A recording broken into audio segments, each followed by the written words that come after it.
ಅದಕ್ಕೆಲ್ಲ ಹೆದರಿ ಓಡೋಗನಲ್ಲ ನಾನು. ಗೊತ್ತಾಯ್ತಾ ಸರ್? ಇಲ್ಲೇ ಇದೆಯಲ್ಲ, ಅದನ್ನು ಕಾನೂನು ರೀತಿ ಏನಿದೆ ಅದನ್ನು ಎದುರಿಸಕ್ಕೆ ಅವರು ಏನಿದೆ ಕಾನೂನು ರೀತಿ ಮಾಡಿ. ಯಾವುದೋ 4 ವರ್ಷ 5 ವರ್ಷದ್ದು ತಗೊಂಬಂದು ಕೇಸ್ ಹಾಕೋದಾದ್ರೆ ಯಾವ ಥರ ಐತೆ? ನಾನು ಅದ್ರ ಬಗ್ಗೆ ಏನು ರಿಯಾಕ್ಟ್ ಮಾಡಲ್ಲ.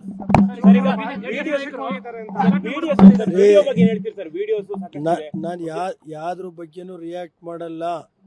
ಅವರು ತಡೀರಿ ನೋಡ್ರಿ, ಅದು ಪಕ್ಷಕ್ಕೆ ಸೇರಿದ್ದು SITಗೆ ಕೊಟ್ಟಿರೋದ್ರಿಂದ ಅವ್ರ ತನಿಖೆಗೆ ಮುಜುಗರ ಆಗಬಾರ್ದು ಅಂತ ನಾನು ಏನು ರಿಯಾಕ್ಟ್ ಮಾಡಲ್ಲ. ನಾನು ಅದಕ್ಕೆ ಹೇಳಿದ್ನಲ್ರಿ ಈಗ ಇದೆಲ್ಲ ರಾಜಕೀಯದ ಇದಿರುತ್ತಲ್ಲ, ನಾನು ಅದಕ್ಕೆ ಹೇಳಕ್ ಹೋಗಲ್ಲಪ್ಪ. ಈಗ ಸರ್ಕಾರ ಅವ್ರದ್ದಿದೆ, ಏನ್ ಬೇಕಾದ್ರೂ ಮಾಡ್ತಾರೆ. ಅತಿ ದೊಡ್ಡ ಲೈಂಗಿಕ ಹಗರಣ ಅಂತ ಹೇಳಿ ಅದಿದ್ರೆ ತನಿಖೆ ನಡೆಸ್ಕೊಳ್ಳಿ. SIT ಮಾಡಿಲ್ವೇನ್ರಿ? ಅದ್ರ ಬಗ್ಗೆ ತನಿಖೆ ನಡೆಸ್ಕೊಳ್ಳಿ. ಕಾನೂನು ರೀತಿ ಏನಾಗುತ್ತೆ